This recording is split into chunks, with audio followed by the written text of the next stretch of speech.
So my name's Krista Corbello. I'm the founder of Even This Way. Even This Way was a given action plan. I think I saw Rachel's name on the screen, which is a Catholic Women's Leadership Conference that I went to in 2019. Around the same time, I started graduate school at Divine Mercy University, getting my master's in psychology. And for the past 2 years, I've been researching this experience that I had as a sibling survivor of abortion. I didn't even have the terminology for that when I first started. So I didn't have the name of the organization or anything. So this is kind of my first big event.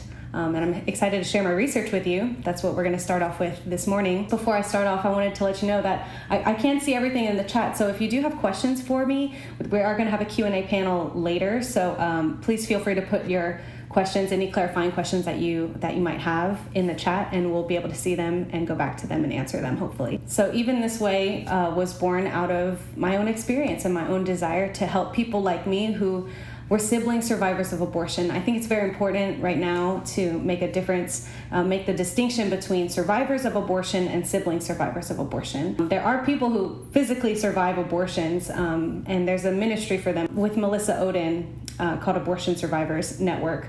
And they are people who literally survive the medical abortions, and that's its own ministry. My ministry, Even This Way, is for sibling survivors, meaning people who have siblings who died by abortion. Oftentimes, these sibling survivors were also considered for abortion themselves. That's also was my case. I had abortion vulnerable immigrant parents when my mom was pregnant for me. It's a different ministry. It seems pretty interrelated, but they are a little bit different, and I wanted to make that distinction. Even This Way, I think, could easily be painted as a Catholic and pro-life ministry because I'm a Catholic and pro-life person. My work is actually not religious. It's based on psychology and a lot of research.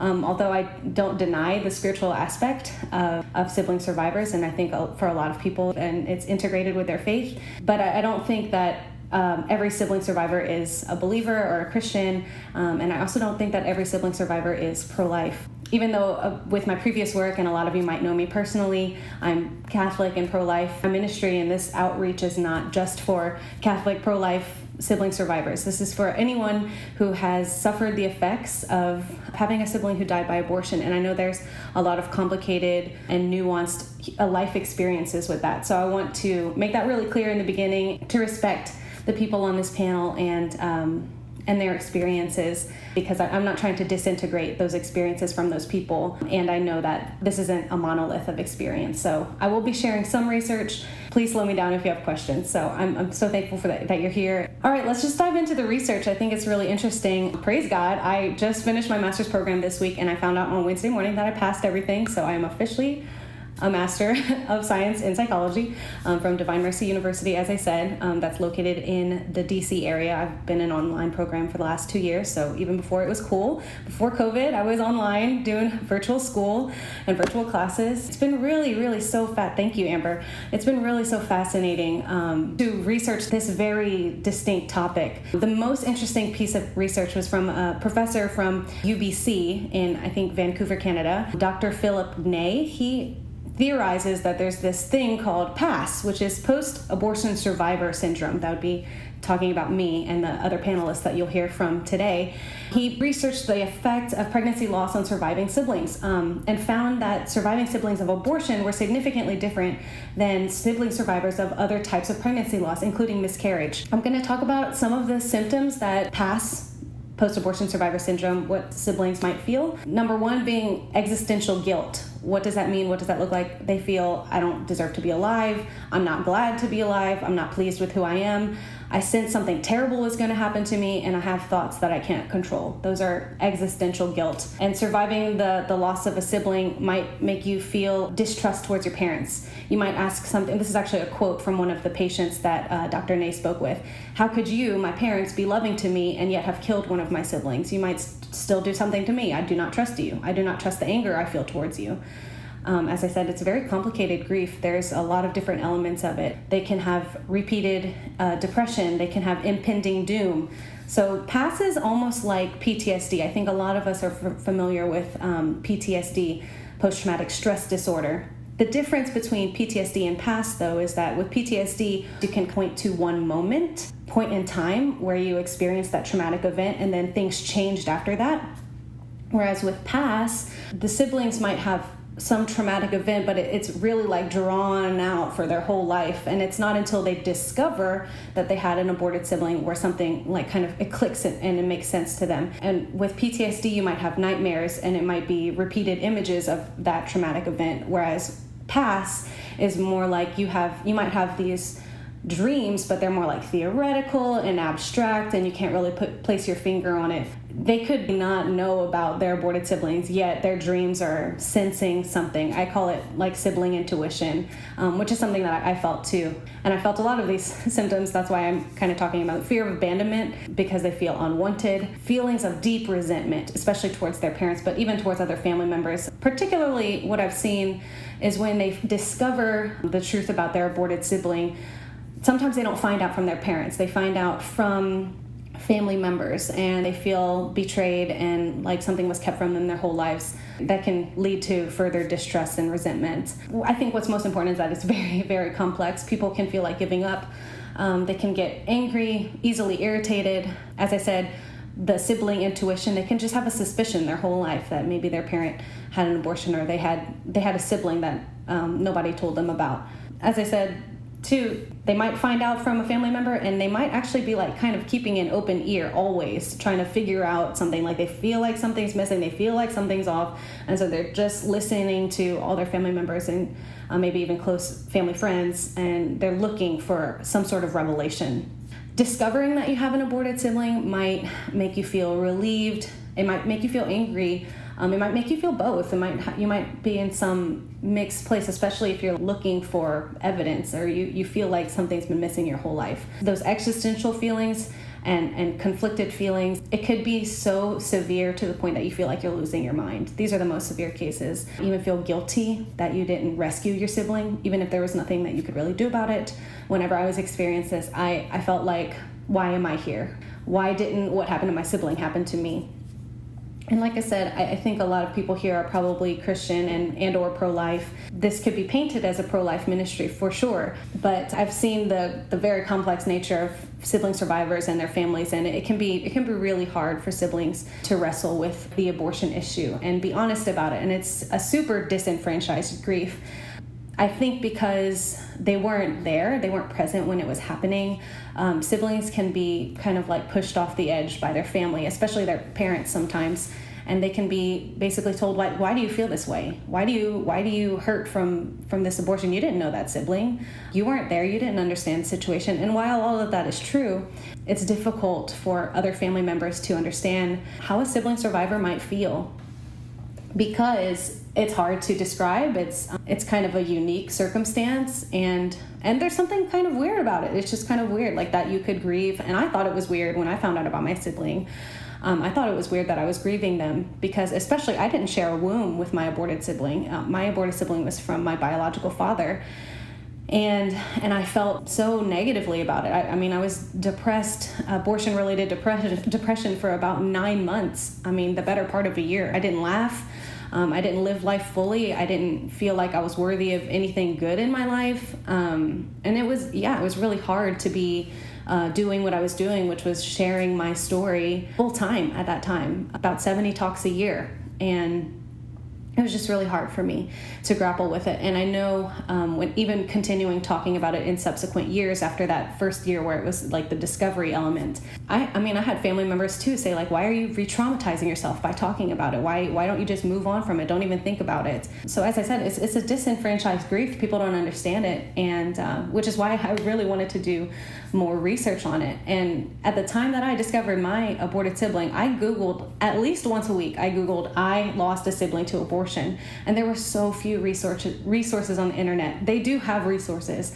I have heard of other ministries that do healing work for siblings or people who are on the outskirts of abortion choices, like in the Catholic world, Rachel's Vineyard, Project Rachel. I went to those. I experienced those, and I felt like it wasn't enough for me. It wasn't geared for me because it wasn't. Even though they were helpful at the time, and I went through some grief processing, I felt there was something that could be better.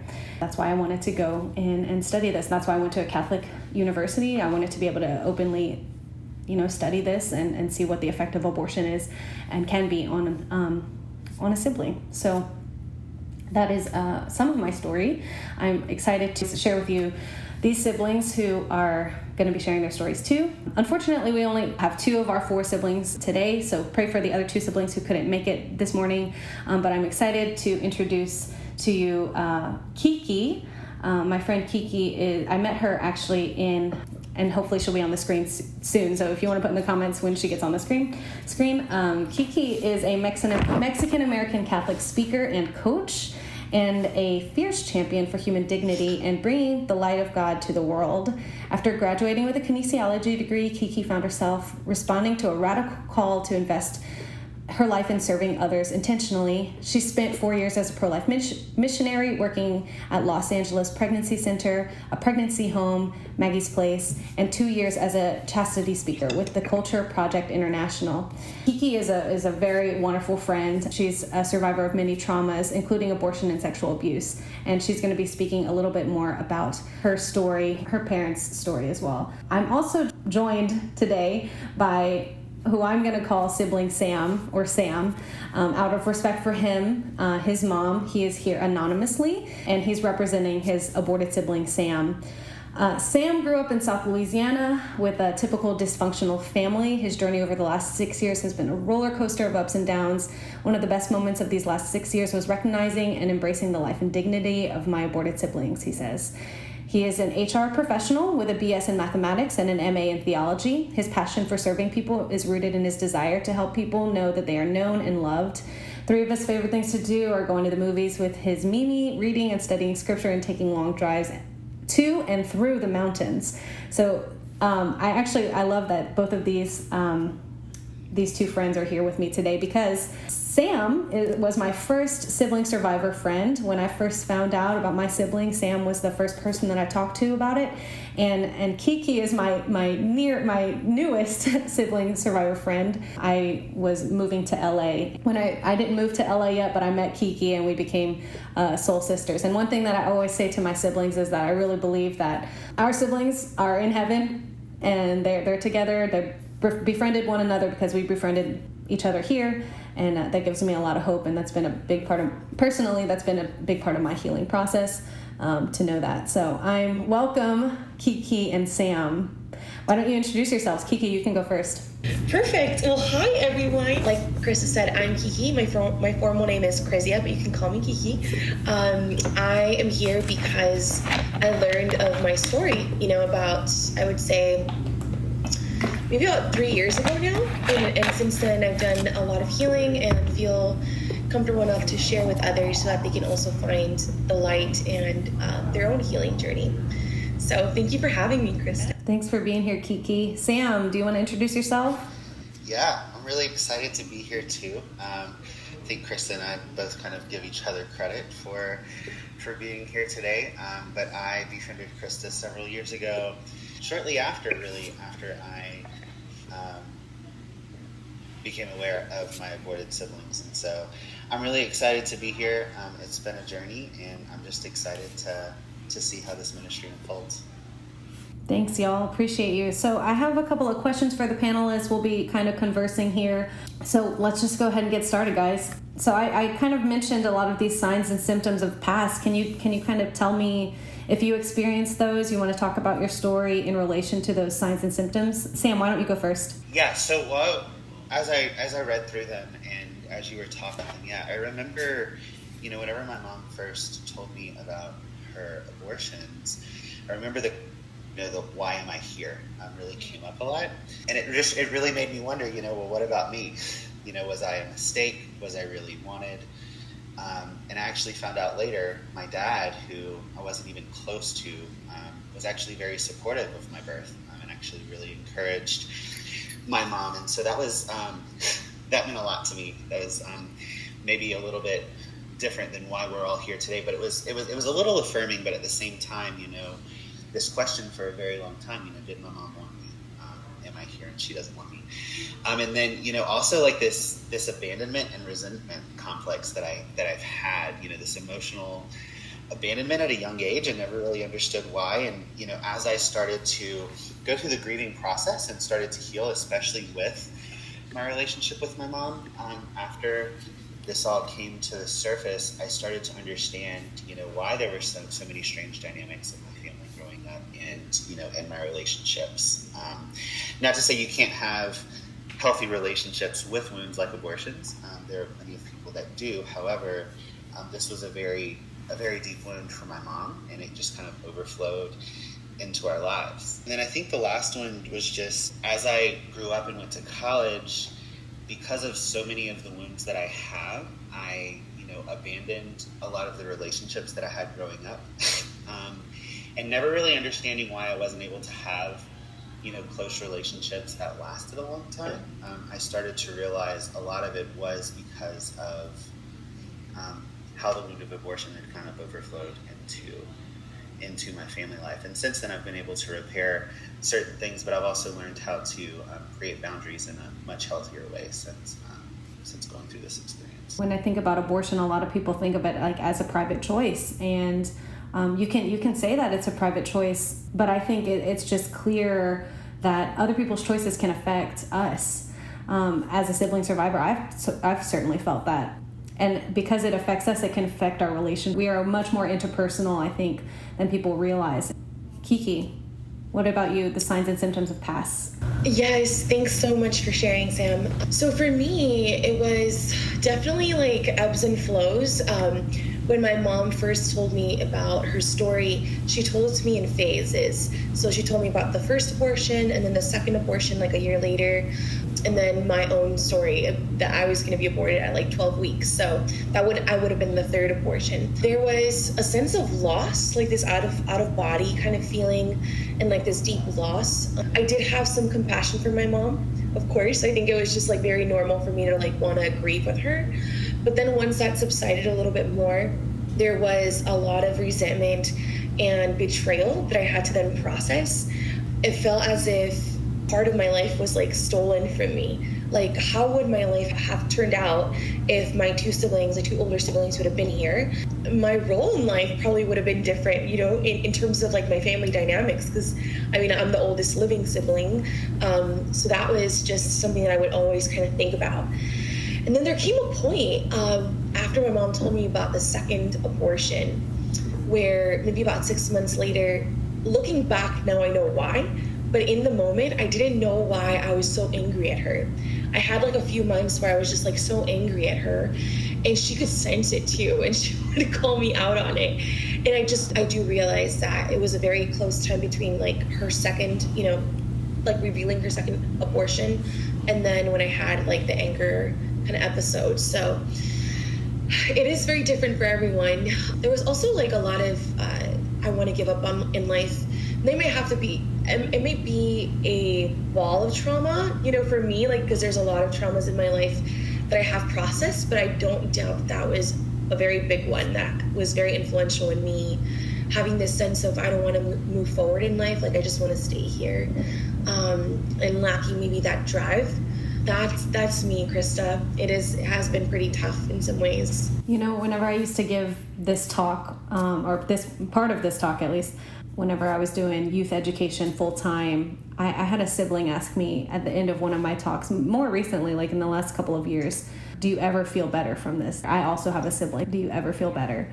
And even though I've done a lot of grief work since, I guess it was like 2016 when I discovered this, it some days are harder than others still. There are some days where I don't feel good about it. I don't like talking about it. It feels still very dark in my life. But I want to go back a little bit. I want to talk about the moment of revelation. We've both, or all three of us, have kind of mentioned it a little bit. This moment of discovering, I was talking about how you maybe can feel something and have an intuition about it, and then whenever you find out it makes sense. That's certainly how it was for me. I found out in one moment, I think I had some sort of intuition, and like maybe someone spoke about it, like, I don't know, maybe more vaguely, very vaguely. And so I feel like I had this vague information that I had an aborted sibling. And then one day when I was talking to my biological father, who I didn't meet until I was 22 years old. So maybe a couple of years after that, I was talking to him about my mom and my bio dad, who were abortion vulnerable because they were immigrants and unmarried. And I asked him about that situation, and then I said, are you glad that my mom didn't abort me? And that's whenever he told me that he had an abortion, and that's when I realized that I had an aborted sibling. My first, actually, Kiki, like you, my first reaction was compassion, because I was technically in the pro-life movement at that time. I couldn't help but respond to him with resources and just love and forgiveness. And the next time that I was alone with my thoughts about that whole situation, it was when I realized, like, oh my gosh, I could have died by abortion because I had a sibling who died by abortion. And that existential grief started like pretty immediately. That was probably the first. I literally started having a panic attack. I was flying home at the time on a plane, like shallow breaths, and looking like I had plane anxiety, I'm sure. But it was like me realizing, like, in that moment, I could have died by abortion, and my sibling actually did die by abortion. Why wasn't it me? Why am I here? And I think people can have different phases of existential dread or feelings of doom. My first, like, personal reaction, not towards the information towards my father, existential and grief and also confusion. At that time, I wasn't able to put a name to my feelings, which I'm usually very good at that. Now I have a master's in psychology, but at the time I just was interested in fully expressing all of my feelings. So for me to be in a place for the first time in 20 something years to not say, I know exactly how I'm feeling and I know how to put words to it, that was my existential feeling, because it was so heavy. I was probably going through so much all at once. There were so many different feelings. That's why it was so hard to name. Kiki, do you feel that the point of your discovery, even though it was in phases, did you experience any of that too? Similar to you, I forgot to share this detail, but I was working at a crisis pregnancy center counseling abortion-minded women in the heart of LA. And then my mom, I think, just looking at my life and where God led me, she was just kind of convicted, whoa, this is definitely God speaking to me as well. And I feel now compelled to share my own story with Kiki. And so when she shared with me, I was working at that crisis pregnancy center, and it was that much more real for me because I was literally taking calls from abortion-minded women every single day, multiple, many at a time. And to think that one of those calls could have been my mom, and then to think as well that my own biological father was coercing her during her pregnancy with me, and coerced her twice successfully, twice before my pregnancy. And so it is an ebbs and flows of emotions, and just, sometimes it feels okay, Lord, I'm moving forward, and then sometimes I kind of retreat. I'll share with you guys, recently I actually had the courage to ask my mom about have you given my siblings names, because I'm very curious about that, but I've also tried to be respectful about her own space. As a daughter and as a sibling to these two older brother and sister of mine, there is a sense of I want to connect with them because they're part of my life, and I don't want people to forget that they existed. That's how I feel. And so I think having a name makes them more personable, or personified to people, and dignifying as well. So it felt really awesome to be able to say, yeah, these are my aborted siblings, and they have names, and they were once here. And I think too, I don't think it's something that we've shared as of yet, but in my case, I did share a room with my two siblings, and my mom is actually going to be having surgery to have her uterus removed very soon because she has polyps and stuff. The fact that I shared the womb with my two older siblings, there is a sense of grief there, where I'm Mom, I know that you have to get surgery because you need it for your health, but it's if I could just have your womb, that would be amazing, just to be able to save the place in which me and my siblings were once there. That's the only space that I have that was shared, in common. So I do agree. There is a lot of, negative emotion, and then sometimes breakthroughs and positive revelation. But in it all, I know that I'm not alone anymore. So I'm really grateful for this ministry, Krista. What about you, Sam? Time of revelation, the moment of revelation, or was it in phases? What were your thoughts and feelings at those moments? And even Kiki kind of spoke a little bit about it. How did that remain the same, or how did they change since those moments of revelation? Yeah, so I relate to y'all so much, and I'm learning so much as we're talking through this. It's absolutely incredible. But I just realized, at the time, whenever my mom shared with me about her abortions, I wasn't doing any pro-life work, but I was this pro-life label. That's how I was raised. And so my mom and I were actually in a fight at Las Palmas, of all places, whenever she told me about her abortions. I had all of those initial feelings, betrayal, resentment, wondering, why am I here? But I also felt, what about my mom? I started getting involved in sidewalk counseling because I didn't want my siblings to be forgotten either. And here I was, and I never even knew about them. I had 20 years of life that I didn't even know about them. And so I wanted to know them more. And so I think over time, how those initial reactions changed, I think it kind of flares up a little bit. I had a counselor tell me one time in a really elegant way. She said, a lot of people think that we get over things and we get over grief. She said, but I'm going to help you get through it. Get through it so that way whenever it comes back up, you have the tools and resources that you need. And it happens in different phases of our lives. I'm 28 now. That it may be different whenever I'm 35. But especially over the last 3 to 4 years in particular, I really took an interest in being there for my mom because I got to a point where I was healing and moving through it at a faster pace than my mom was. And I wanted to get her up to speed because what a great thing it would be for us both to be able to celebrate the lives of my siblings, especially Sam. And so, I took my mom, we went on a retreat together one weekend, and we had this great healing experience where we were able to memorialize my siblings. And since that day, I can remember my mom and I, we eulogized my siblings and we sang Jesus Loves Me together at the podium. And it was one of the most beautiful experiences I have ever encountered. But since then, my mom and I, we've grown so much closer. And I really credit that to my siblings. And so I think this desire to know them more and grow closer to my mom is definitely different than the initial moment. At the initial moment, I did want to help her, but I was also so caught up in myself and so caught up in all of these emotions that I still have to deal with through today, but I'm in a much better place to be able to help and support her as well. So we already kind of talked about, and both of you kind of mentioned already your sibling and naming them. My sibling's name is MK.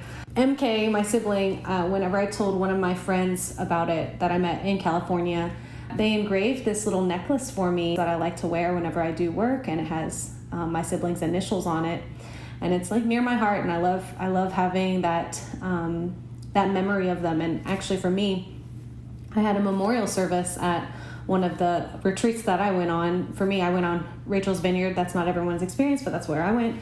I was able to memorialize my sibling.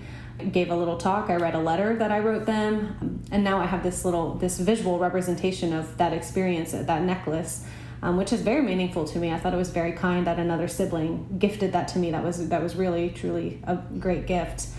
So tell me, I know for me, my healing process included that retreat, that memorial service, having something physical. For me too, I wrote a song about it. Actually, there are people here from Rehumanize International. They have a pro-life arts contest basically, and I submitted that song, which is the song that I played at my siblings' memorial service, called I'll Love You. And that was very meaningful to me. That song was actually written originally for my grandmother when she was dying. She was in the ICU, and I wrote that song for her, and she got to hear like an underdeveloped version of it. But those feelings of grief when my Lola was dying, I came back to that song because someone had died in my life. My sibling had died. And even though they died like 20 years ago or something, like it was because it felt fresh to me. Like it was like I just found out about their death. And all of those things were huge elements of my healing process. Besides having friends like Sam at the time, it was just good to have friends who kind of knew the experience. But it also helped to have friends who just were compassionate. And even though they didn't understand, they wanted to listen and wanted to be there for me. So Sam, why don't you tell us about your healing process? I know for me, you were a big part of my healing process because I considered you like 6 months ahead of me because you found out about your sibling before me. And in fact, the first time you talked about your sibling, Sam, I remember thinking, that's so weird. That's so weird that you named your sibling and that you have a relationship with them, like that you can visualize them. That felt very weird to me at the time. But tell us about your healing process. How were you able to kind of move forward from that initial moment of like anger and resentment? Yeah, so similar to you. So I threw myself into something I could do, and at the time, all I thought that I could do to help my siblings was to help defend other siblings who may be up for abortion. And so I would go to the abortion clinic, and I can just remember standing out there one day, and I saw this mother, and she was so broken, and I saw my mom in her, and that's what really kind of got me rolling to be able to start, our healing process. So we went to Rachel's Vineyard as well. And to be able to do that with my mother was a gift. But while I was there, I found out that I had more than one aborting sibling. I had several aborted siblings. And it was an eye-opener for me because I have a multitude of siblings who surround me today. But at the time, I thought it was weird. I am memorializing people. I am grieving people that I have never met. How is this possible? And, going through Rachel's Vineyard, being able to memorialize my siblings and give them a proper burial, recognize their dignity, that was huge for me. They are people. And that was kind of the moment whenever I realized that, even if other people thought it was crazy, I didn't have to think it was crazy anymore because they were such a huge part of me. So I think Rachel's Vineyard was the biggest part for me. But again, Krista, I had friends. I had you. I had the people at Louisiana Right to Life. I had a friend of college. These people who sat me down and said, you're not crazy. I can listen to you. What do you want to talk about? How do you want to process this? And plugging me into resources that I would have never had I not developed these friendships or had enough courage to even share my story. And so, since then, my mom and I, we've made it a point. I remember on our way home from Rachel's Vineyard, we promised each other that we would never be scared to bring it up, and it would be something that we would bring up often. And we talk about the retreat often, and we talk about Sam and my siblings often, and it is such a beautiful thing. To talk about them and to remember them. So to give them the dignity, to assign them the dignity that we assign to our grandparents or people in our lives who have passed away, that holds the same place in my heart. And so that's been the biggest realization and the biggest way that I've been helped. Thank you, Sam. Thank you. Kiki, what about you, your healing process? Yes. So I would say the first step for me was sharing my story. There's always something really healing about just sharing your story with people. At first it was with those trusted friends in my life that received me. And then God gave me the grace to share on social media. And I thought about other people who felt possibly alone in it or didn't even realize that it was like a wound of theirs. And so I said, you know what, I'm going to share in hopes that someone else connects with my story, and if they do, then they would reach out. And people have reached out, and that has been a very healing, I think, means for me. So there's that. And then I would also say, working at the Crisis Pregnancy Center, I was able, through the grace of God, to save a baby. And because I was mostly like the counselor assistant, like answering the phones and the 911 calls.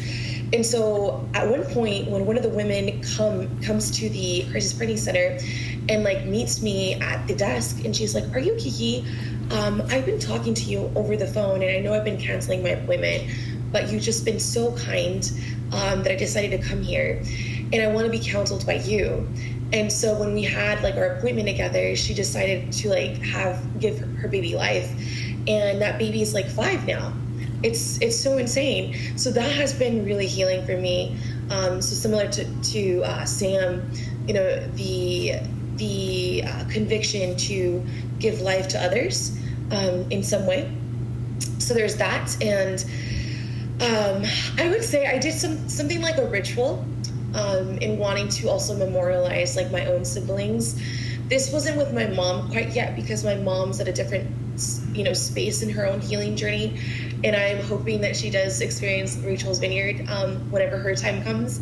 But I lit 2 candles, and I just had, a space where I spoke to my 2 siblings as if they were present, and then like blew the candles out as a way to, just say, all right, like I know you're not here anymore, but it's just been like really healing to I don't want to say pretend, but to call upon you. And ask you to just be with me for a bit, to get to know you more, to just let you know how much I miss you and how much I wish that you were alive. So that, I think that's like not very common, but I just like thought about it. I'm like, Lord, I just want something to like do with my siblings. So that was, I think, the last thing that I've done that's been like most intentional. Yeah.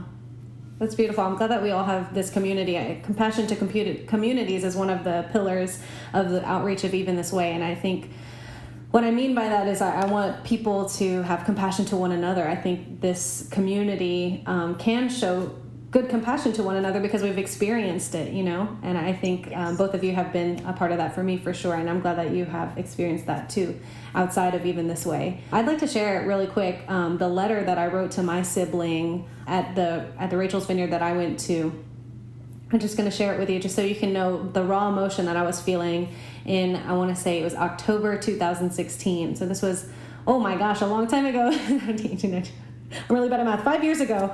5 years ago, this was when I wrote this letter. Here it is. Dear MK, it's me, your big sis. I look forward to the day we get to meet. Know that your absence is a loss to me, even though we may only be half siblings. I have 2 sisters who are half siblings also, but I love them so much. It's amazing, sister love, my favorite kind of love in the world. I hope to share it with you on a spiritual level. I know I never got to braid your hair, do your makeup, pick on your partners, but I would have. I haven't heard you laugh or held you while you cried, but I would have. I'm so sad for what could have been. I can't help but wonder if maybe you would have been a lot like me. Maybe you would have been another ballerina. Maybe I would have shared that with you. I wish I had a sister to share ballet with. Ballet was my first love, and I would have loved to share that with you. But maybe you would have hated it. Maybe you would have hated performing. Maybe your hair would have always been astray no matter how much hairspray I put in it. That would have been okay too, because I would have loved to learn about what you loved. Our dad is so sorry for the abortion, by the way. He cried when I said the word once. You would probably be over 21 years old by now. I guess you wouldn't have pigtails or choppy bangs like I picture you. Maybe we would enjoy wine tasting in a vineyard, or maybe you would have been more of a beer or whiskey kind of person. I hope it's okay that I tell people all about you at my presentations all over the state. I do what I do for you. I honor my mom for choosing life, and I hope to honor you because you were not so fortunate. Please pray for me often. I just want to serve as beautifully as possible. Thank you for showing me that you are at peace with the Lord. I'm happy that you get to spend eternity gazing upon the face of our Creator. Your peace helps give me peace. It's so easy for me to get caught up in the darkness of this issue, but you have shown me that you're in a better place in the arms of Jesus. You have given me purpose in my mission, and for that I'm forever grateful. You will always be in my heart, and I will forever defend life for you. We each have very different parts to play, but we are definitely 2 pieces of the same puzzle, piecing together a more beautiful world. Love, your big sis. When I think about my sibling and my research, I want to share this next piece of research, which one of the theories that was a part of my research was Krell and Rabkin's effects on sibling death. They did research on families who had a child die in their family. And so the research is all the way back from 1979. So there's a lot of literature on sibling death in the family, not specific to abortion, but we're gonna apply it to the same situation here. They theorize that there's 3 different types of children. The surviving child plays this kind of role in their family. So basically the family grieves after the death of a child. And so the surviving child then plays, whether that surviving child is already alive or future born children, the surviving child in the family of death of a child can result in the surviving child being haunted, bound, or resurrected. Let me tell you a little bit about each of those. So a haunted child might feel secrecy, shame, confusion, and distrust. So that means the parents maybe don't talk about the death of the child. And we kind of already talked about those feelings of distrust and secrecy. So I'm willing to bet a lot of sibling survivors feel like a haunted child in their family. Like that's just the role that they play. It's based on how the parents treat death, how the parents talk about death, and how the parents talk to this surviving sibling too. So haunted child feels secrecy, shame, confusion, or distrust. A bound child, there are two different types of bound child. They can either be overprotected. They can either be overprotected in that the parent might feel like, oh my gosh, I had a sibling die, or I had another child die. I don't want anything to happen to this child, so I'm going to overprotect them because I don't want anything ever bad to happen to my living children. Bound child could actually also experience subtle rejection. So a parent might be feeling guilt for the death of the other child. So they might feel like, oh, I want to be kind of hands off with this other child because if I lose them, I'm afraid of losing this child. So I'm just going to like not get too attached to this child. So that's what a bound child might look like.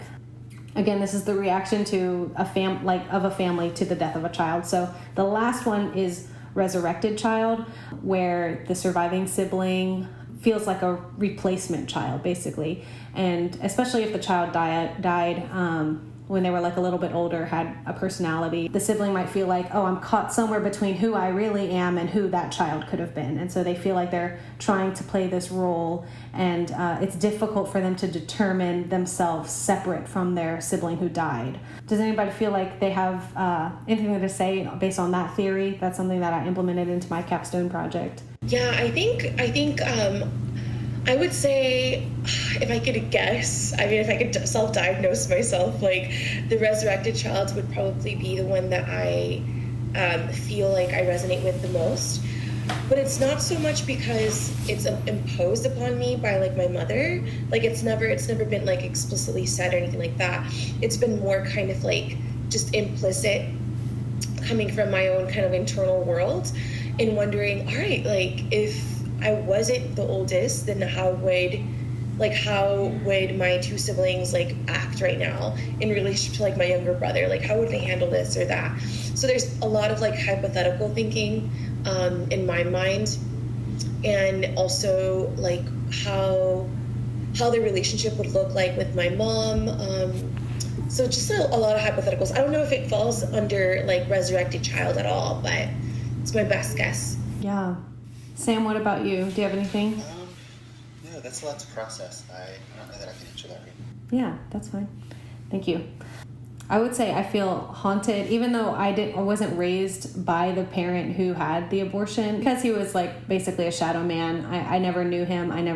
Because I think there was a lot of distrust just generally. I know it's like an integrated story. There's a lot of different elements about it, but I always felt really confused and like not sure about it. But I thought that was a real interesting piece of research. But ultimately, I would love to do like retreats and do grief work with siblings. So famously, Kübler-Ross wrote about the 5 stages of grief, although it was originally kind of intended for those who were dying, and that the first book was called On Death and Dying. The second book was on grief and grieving, but the 5-stage model was kind of the same: denial, anger, bargaining, depression, and acceptance. And even though it's called the 5 stages of grief, it's not at all meant to be linear. I'm willing to bet siblings might feel all of these stages of grief, maybe not all of them, or other stages of grief. I think it's much more complex than the 5-stage model can give us.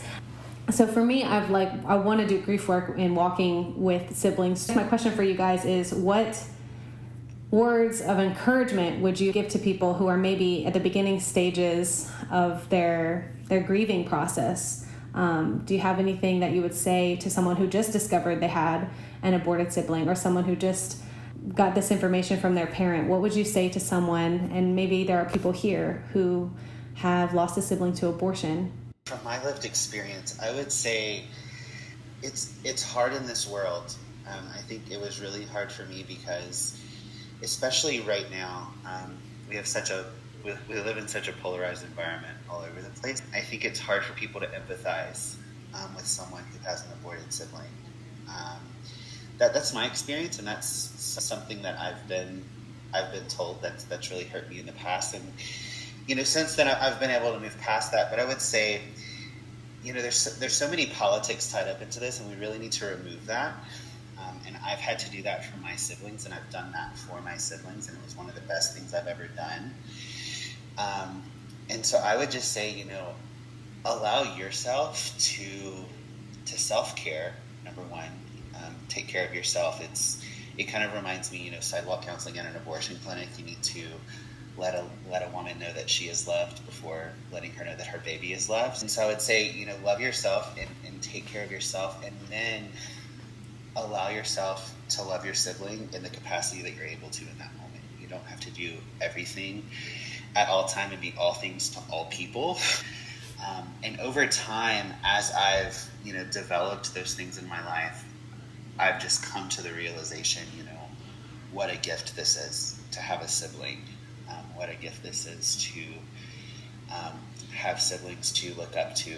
Sometimes I have characteristics that I didn't necessarily inherit from my parents or from my siblings that are here on earth, and it's fun to think about, and it's something that I value, thinking that maybe this is something that I inherit from that older sibling that I never got to meet here on earth. And as a Catholic and as someone who believes in the communion of the saints and intercession, I receive a lot of comfort from my faith in that respect. Beautiful. Well, for me, I would say throw out the expectations of what healing, processing, grieving might look like in your mind. If there's kind of this perfectionistic ideal of what that should look like, throw it out the window and let yourself simply be, and and have people in your life who are trusted and have the capacity for receptivity to receive you when you're at your lowest, or just simply need someone to talk to and process with. I found that having those people in my life that knew my story and knew how another trauma of mine was very much integrated with this trauma, just made me feel understood and seen and known. And that is a desire of every human heart. So, and I think it actually helped my healing all the more, to have those people and to be received in that way. And of course, resources, having those resources to fall back on, just does wonders. To know that there's a ministry like this now, I'm sure you're changing lives, Krista. So that's a little bit from me. I would say one of the best pieces of advice that I received was be gentle with yourself. I am very hard on myself. I was raised as the oldest child, and I think it's easy to expect something from yourself. I expect after this amount of time to feel like this, or I expect to be over this in a certain amount of time. And I think doing grief work for as long as I have, only now do I even feel prepared. 2 years ago when I started this research, I feel like a different person than who I am today. And it's because I gave myself permission, and people had to remind me to give myself permission to be gentle with myself. And that meant that some days I felt just so frustrated about this. I felt angry. Some days I felt totally numb from it. I didn't even feel a thing about it. I didn't care. Sometimes I gave these presentations and I was weeping the whole way through, and I was just still grieving. And to this day, almost every time I read that letter, I was tearing up. I was holding it back really well today, but sometimes they just really free fall, and I can feel really sad. I think I tend towards the depression. If I were to self-diagnose myself with those signs and symptoms of past, I definitely tend towards depression rather than anger. But it is still really hard and heavy. Another thing that I allow myself to do is to do lighthearted things, to watch lighthearted shows like Ted Lasso right now. I take myself to Disneyland. Those kinds of things are really helpful, to do something lighthearted, because I have such a heavy story. And this is just one small facet of it. I think it's really important for me to say to all the people listening right now, thank you again for being here. But this is among the three of us, there's 90 years of life that we're bringing down to an hour or so. So we're really abbreviating everything. And I can easily say, 6 years ago, this is what I was feeling. But it was a lot harder than what I can express here today. So Kiki said we just outed our ages. That's an approximation, but still, like almost 100 years of life in this panel today that we are trying to fit into 1 hour. So I want, if there are any siblings out there listening today, my hopeful message to you is be gentle with yourself, because it is a journey, and we're still walking on it. I think it's safe to say that each of us here are still walking through it. So one thing I also want to ask you is, what advice would you give to someone, because perhaps here there's actually maybe more people here who don't have a sibling. Let's say one of our friends in the audience listening today does encounter a sibling. Do you have any words of advice for that person who is just a friend, who is going to be walking with them? Because I certainly had a lot of friends who don't have siblings, and sometimes they just say, I don't know what to say, and it could probably feel like that they don't know what to say. So do you have any words maybe that you could give them for something that they could say to a surviving sibling like us? As I've dealt with grief, it's always been really good for me to externalize things. Some people are not like that, so be a good listener. But I had a friend who was very good at supporting me, and he asked me one day if he could grieve with me. And we sat for about an hour, and he let me say what I wanted to say about my siblings, about this whole experience. And he sat there and he grieved with me. We cried together, and it was all genuine, it was all sincere, and he did this out of love for me. But I would say, in the ways that I've encountered people, having ears to listen and knowing when to speak, but not necessarily speaking for you, but speaking and offering to speak for someone that you care about, speaking about their siblings. I think that was just really healing for me to have someone else recognize their dignity the same way I did. Yeah, I think you pretty much said it all, Sam. I'll just add the fact that there was an instance where in sharing maybe imprudently, like I didn't quite recognize that the person wasn't ready to receive my wound, and I just needed someone to hear me out, and I kind of chose the wrong person, I think, at the time. So they minimized my wound and just made it seem as if it was nothing, because they didn't recognize the pain, or they didn't recognize it as a wound. So I would say maybe you're in a place where it's something new that you're hearing, whoa, I didn't even know that was a thing. Instead of kind of acting surprised or minimizing the pain, that you respond with empathy and more wonder and curiosity. I think that's a really good place to be. You don't have to pretend like or you can fully understand, but just wonder and be curious, and of course ask permission to ask certain questions for the sake of understanding and loving the person, I think would be good. Yeah, I echo what both of you have said already, in that listening is such a huge factor when someone is doing their grief work. And Sam, I liked what you said about not responding for themselves. I think a lot of people want to minimize their own discomfort in that situation, because it is such a heavy topic. And so they'll say things just kind of to hopefully make themselves feel better about the situation. Kiki, I'm so sorry that someone minimized this wound. I do believe that this is a very disenfranchised grief. People don't understand it.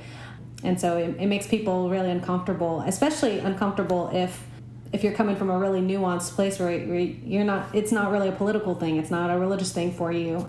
Part of my story, yes, but generally speaking, this isn't an opinion. I'm not trying to, I don't have an agenda with my story. It just is. This is my story. And I think that makes people really uncomfortable, because everything has an agenda behind it. So for whoever is befriending a sibling survivor, it's just to listen, let them speak. And I think one good sign of empathetic listening is maybe saying what you think they're feeling. That feels sad. That feels heavy. You feel disappointed by that. You feel resentment towards your parents. Sometimes whatever you're hearing, whatever you're picking up on, if you say it back to them, then they can continue what they're feeling, or they even don't be offended if they correct you. Like, sometimes I say things where I'm like, oh, you feel resentful. No, I don't feel resentful. And then, and it's not like I'm offended, like, oh, I didn't, properly name your emotion, because sometimes it's just helpful. I'm an external processor. Sometimes it's just helpful to let people externally process. And even if it's the wrong thing, even if you say the wrong thing, sometimes that helps us put words to our feelings. And I think expressing them in a healthy environment is really good for us and can help us reinvest in life. Okay, so one other theory that I add, besides just the Kübler-Ross 5 stages of grief, I really like Rando's R processes. This is from the book, let me see if I can remember the very long title, How to Go On Living When Someone You Love Dies. It's Dr. Therese Rando. There are 5 R processes that Rando speaks about. Recognize the loss, react to the separation, recollect and re-experience, relinquish old attachments, readjust, and reinvest in life. I think that the last 2 stages, or the last 2 R processes, are the ones that I really like to focus on. And this is going to be the last section of this panel before we go to the Q&A. Readjusting and reinvesting in life. Let me tell you a little bit about what those mean. Readjusting is basically what Rando says. There's like an old life versus a new life. And oftentimes those distinctions, those separations are from your old life is from before you found out about the abortion, and the new life is who you are after you find out about the abortion. As we talked about earlier, Krell and Rabkin's roles in the family, like the haunted, bound, or resurrected child. When you're readjusting, when you're doing that R process of readjusting, you're not accepting that role anymore. Whatever role that you play in your family, you're saying, no, I'm readjusting to who I am today, who I am right now.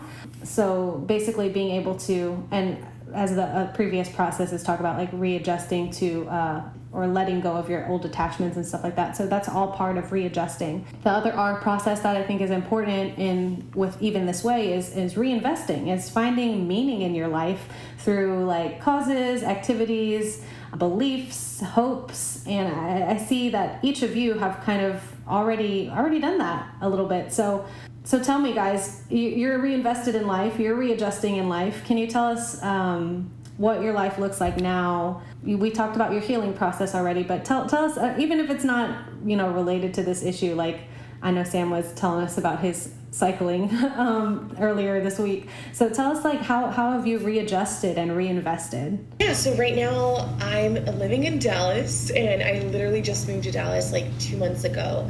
And some people kind of just see it as like, well, another young adult that moved to the city. But for me, it's like such a huge deal because it feels as if I am truly fighting for a generational change, in my family bloodline, and wanting to start anew and fighting to have the family that I needed, and most of the time we know that like abortions take place because there is that sort of broken view of where what family is. I didn't quite have that growing up, and I moved to Dallas desiring that. And yeah, I think the Lord gave me a boyfriend, so we'll see what happens with that. And currently I'm also a coach for women, so coaching them in their dating relationships and their sexual integrity, or even women that have had traumas like I have had. So really like pastorally walking with them and guiding them, and that has been such a gift. So that's currently where I am, invested. I love that though, reinvested. I love that. I love that too, and I loved what you said.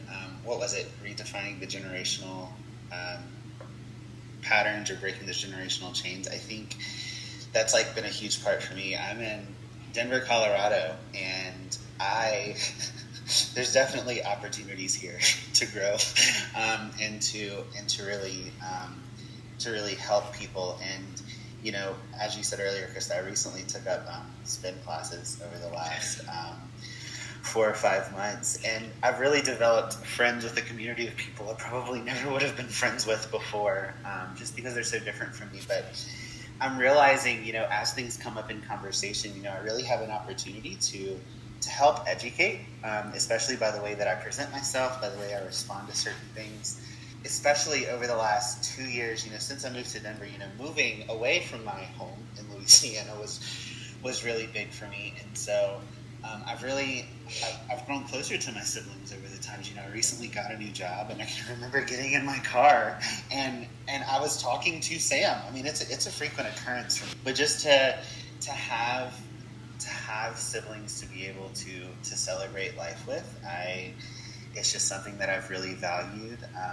But yeah, like Krista said in the beginning, I spent a lot of time in the mountains. I love reading scripture. But this new community that I've created, with my cycling has been, absolutely incredible. Encountering people in different stages of life, it's been a roller coaster. Great, thank you. I would say for me, if I'm thinking about reinvesting in life and finding meaningfulness, I think that's the most important factor for me, is that at a time that I found out about my aborted sibling, I felt like I wasn't worthy of being here, and I think a lot of people might feel that way. So to reinvest in life for me was to find my place in the world again, and for me that was helping siblings heal from the fact that they lost a sibling to abortion. And so Even This Way has been my big reinvestment project in redefining the way that I look at my own story. I used to speak from a place of hurt. I think that was very evident for people who maybe were here who had heard me speak in 2016. I think I tell my story a lot differently since taking on the name Even This Way, even for this organization. When I see TJ is here, maybe TJ can remember. But I think 2019 is when this had a name. When I was able to say, I'm Krista from Even This Way, was when my story changed. And I started to speak from a place of healing instead of a place of hurt. And that's been my big reinvestment. My big reinvestment in life is finding meaning in that grief, in the worst grief. And I've been through a lot of sadness. As I said, I didn't meet my bio dad until I was 22. That was at the time, that was the biggest wound of my whole life, was the fact that I didn't know my biological father, and that I never met him. I felt like he didn't want to meet me, and that was my biggest wound for the first part of my life until I found out about my aborted sibling, and that became my deepest, darkest wound and secret. And I think there are so many, I want to say the statistic because there are so many people out there who, like me, have lost a sibling to abortion. This is a number for you. 508,768 abortions were obtained by patients who had at least one birth already. And that's only from the year 2014 in here, the United States of America. Or for me, I don't know where everyone else is. So that's only 2014 abortion statistics. So that means there's like over 500,000 siblings who have lost a sibling to abortion just in the year 2014. Now, abortion were at the all-time high in the 90s when I was born, about 1 million per year. And the statistic says that in 2014, that year, about 59% of abortions from that year, there were living siblings already from those abortion patients. So if we're using that number, like 59% of abortions from just the 90s, it's I think safe to say that there are millions of siblings out there, sibling survivors like us. I think this work is going to be very important, and if you know of a sibling survivor, please send them to our website, eventhisway.org. They can read our stories on the blog or on the stories tab. A lot of people have shared their experiences in depth there, and they can share their stories too on the website. So please be aware of that. And in the winter, in January, I really want to do a grief intervention with siblings in a small group setting, digitally, virtually, so that people can join from wherever they are. So be on the lookout for that. Subscribe to our email list on our website, eventhisway.org. Thank you guys so much for those of you who have been here this whole time.